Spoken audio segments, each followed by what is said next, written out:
right, let's take a look at the next game today, and that is Maryland and Florida. Trotter, I am going to go back to you. I assume you're picking the Gators, but tell me if I'm wrong.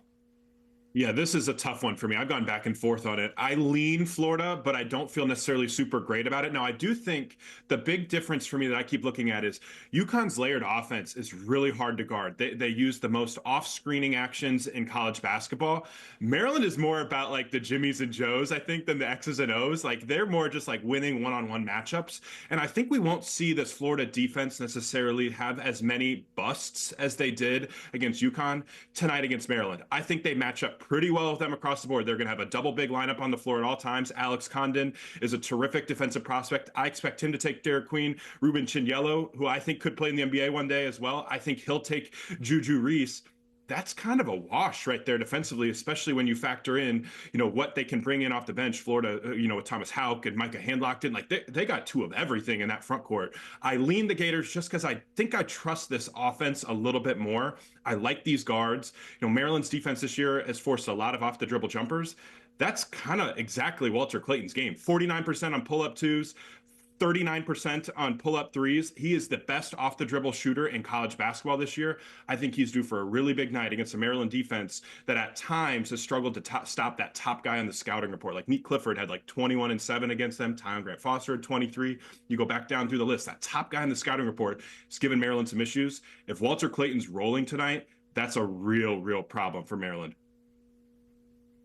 Chris, I want to ask you about something that Isaac mentioned there, and surely the shot making of Walter Clayton is the reason they got past UConn. But from a coaching perspective, the challenge of preparing for a UConn team that only plays one big and does a ton of movement off the ball, a ton of complicated actions, versus a Maryland team that is more of a throwback in terms of playing two bigs, has much different spacing. How much of a challenge is that for Kevin Willard going into this game? I think it's definitely a challenge for Kevin Willard. The one thing that I would say, if you look back at that UConn game, guys, is that, and Danny Hurl is an exceptional coach, is that, and I say this, and to your point, Isaac, about the best players on each one of those teams scoring against Maryland, the best player, when it comes to crunch time, you cannot allow Walter Clayton to do what he does. You just cannot allow that. You have to force someone else to make a shot. As far as the rebounding, and for me, Fink, to answer your question, for me in this game, it comes down to the guards. I think the bigs, I think Reese and Queen inside with the length and athleticism of Florida will be neutralized. It comes down to those three guards that Florida has. Their three guards are better than the three guards that the Crab Five has, period. And if they allow those guards to dominate the game, to me, that's going to be the difference. And the other thing I'll say is this, the depth of Florida. The Crab Five, the last game they played, guess how many points they had coming off the bench? 2. So if there's any type of foul trouble or someone doesn't have their best game, someone is going to have to really have a high-level game to make up for that.